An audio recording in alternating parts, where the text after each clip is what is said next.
Hey everybody, this is Deb with Truthification Chronicles, and today we've got one that is just going to be several things all put together here. I hope it doesn't take real long to do this, but I do have several things I want to point out.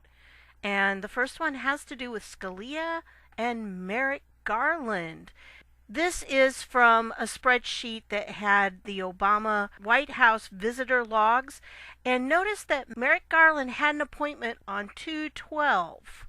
Well, I've got even more than that because this was a log that I got from one of the Anons. And I'm sorry I don't have the link to that where the original was from. But this was one that I picked up off the Chans a few months ago. This one is from December 2015 to November 2016.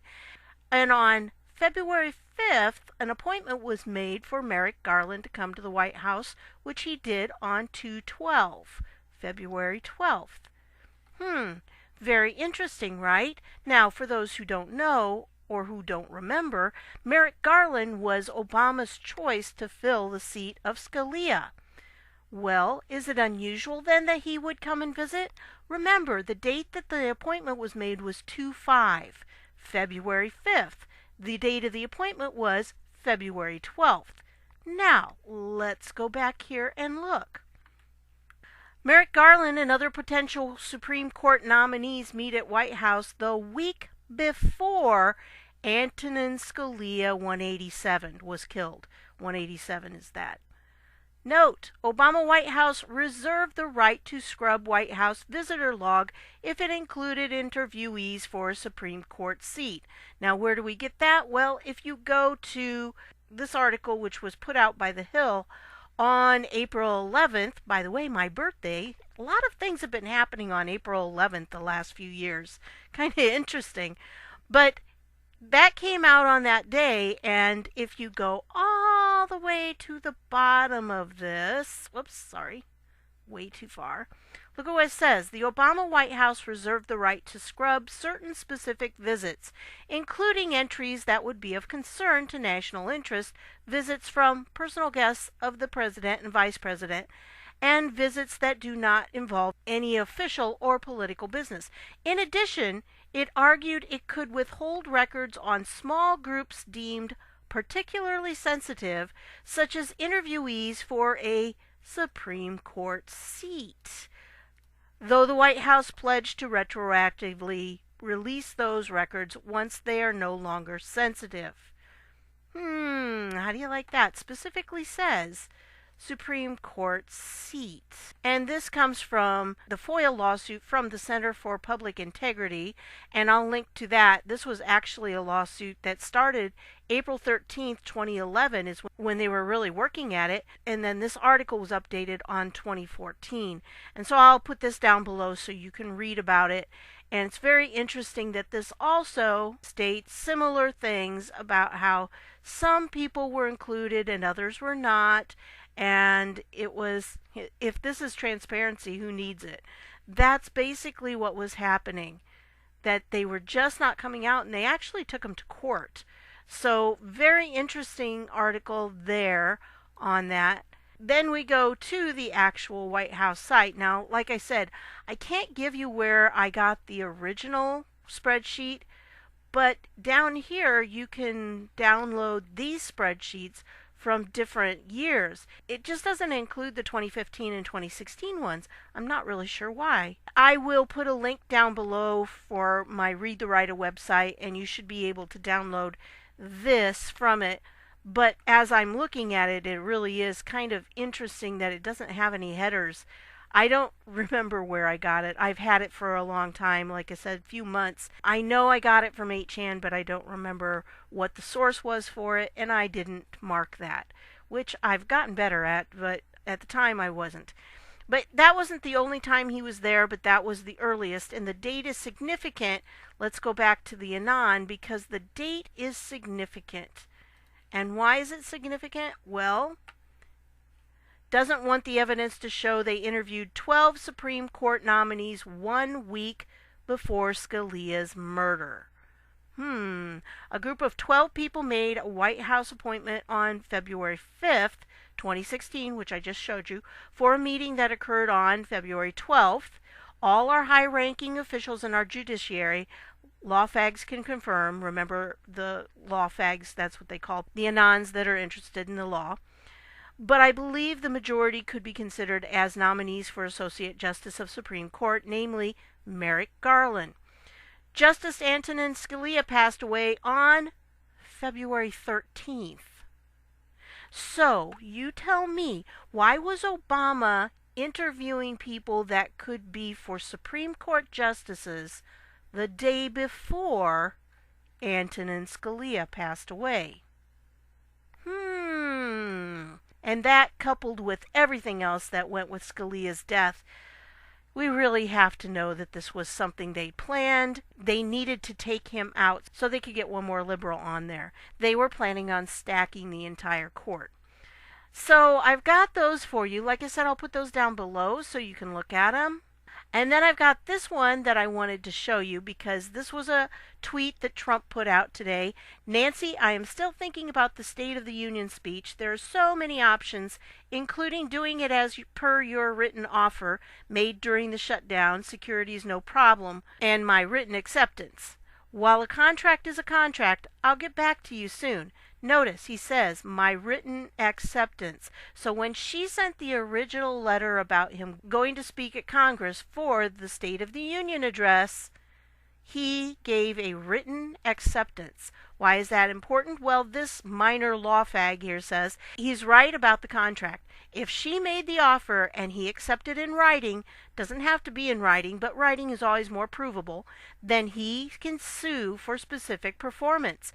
A judge would basically say Pelosi has to follow through with her offer and allow the speech to go on unless she can cite some kind of force majeure to get her out of it. But I don't see that happening. I don't know if the fact that the plaintiff is the POTUS makes a difference, but I don't think it really does. Donnie knows contracts, and she signed one when she made the offer, thankfully in writing. Trump's tweet says he responded in writing, which means there is a contract in place, and it doesn't matter whether Nancy knew it was a contract or not. Trump can sue her, as he alluded. Specific performance is when you get a judge to say that some specific event should take place as per the contract that was violated. Like if a singer sues a stadium because the stadium canceled a show for no good reason. He might sue the stadium for specific performance, and the stadium would have to let the show go on like they originally promised. A major law fag could probably explain the nuances about how it might look different if the POTUS is the plaintiff, but it might not be different at all. I don't know. So that's some thoughts on that particular tweet, and yeah, it does seem that he has a contract, and so I don't think she can back out. And then this event happened this morning. This is Sunday that I'm recording this. Mike Pence, Newt Gingrich evacuated after fire in building of Fox News studio in D.C. Mike Pence was on the Fox News show this morning, and they had to be evacuated to another studio due to an electrical fire. Very interesting there. Just think it's a little odd, and yes, Chris Wallace did mention it. That's how I knew about it, but it was like, really? Okay. So is somebody after Mike Pence? I don't know. These are just a bunch of tidbits that I found, and I wanted to share them with you, so I'm just kind of hodgepodging it all together, and I'm trying to keep this short. This is another one. This was an email that was in the WikiLeaks files, I believe, but then again, I'm not sure it was, because it appears Q said it was not in the WikiLeaks. But I don't know how it got out there, but it is from Todd Mackler, and it is to Donna Brazile, and it's entitled, "The Dogs Are Loose." Look at what it says. Hey guys, as you can see from the subject, the dogs are loose. I repeat, the dogs are loose. Loose dogs, guys. You know what to do from here. I'll be meeting with Soros later this week for some, quote, pre-programming of machines. We're also going to check out a Collective Soul concert. Never knew George was a fan, but he is, and so am I. So we're going. That isn't code or anything. So don't bother looking for the corresponding code. So that line right there tells me they have a code, that a lot of their emails that we see are coded. Hello, that's what we've been saying. They are coded. And it's very eye-opening that this guy says this isn't code. And so that confirms that yes, they do have codes and the other parts are coded. This just means we're actually going to see Collective Soul in concert. More to come, but yeah, these machines will be humming in November, just like I'll be humming a few Collective Soul songs next week. Haha, and this was March 19th of 2016. So, isn't that interesting? Again, I'll put all these links down below. You can read for yourself. I don't know where that came from. So I don't know if they're from the WikiLeaks or not, but I don't know where else they would have come from. But there it is. Is it valid? I don't know, but there was a Q post about it. And he said that it's not from WikiLeaks, but he did kind of confirm that that's true. Okay, going on. I told you I'm just going to hit several and give you the links down below if you want to find out more about any of these topics. This is from The Hill. This came out today. Washington fears new threat from deep fake videos. And what this is, it's all about having these videos. Lawmakers and experts are sounding the alarm about deep fakes, forged videos that look remarkably real, warning they will be the next phase in disinformation campaigns.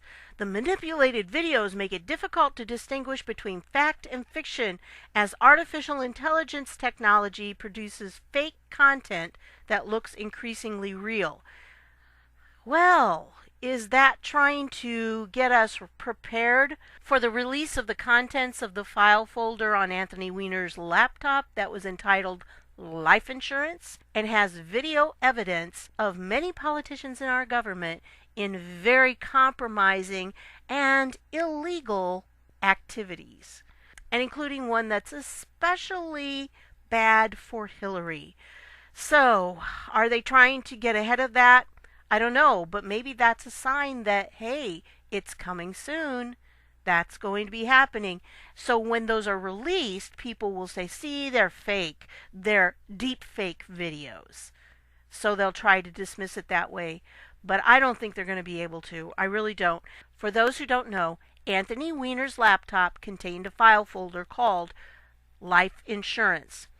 In that, the content of that was videos and pictures, many to do with children and politicians, and it was so disturbing that the New York Police Department's seasoned officers who saw it wept and vomited, and many of them had to go into counseling over it. And the information that exists came out in an article that General Mike Flynn retweeted during the election. And if you ever watched Flynn's tweets during the election, he was focused on saying this is for our children and our grandchildren. We're doing this. We've got to elect Donald Trump for our children and our grandchildren. And I don't think it's coincidence that he did that. So I wanted to point that out to you. I do think that the reason this article is coming out now is they're trying to get ahead of it.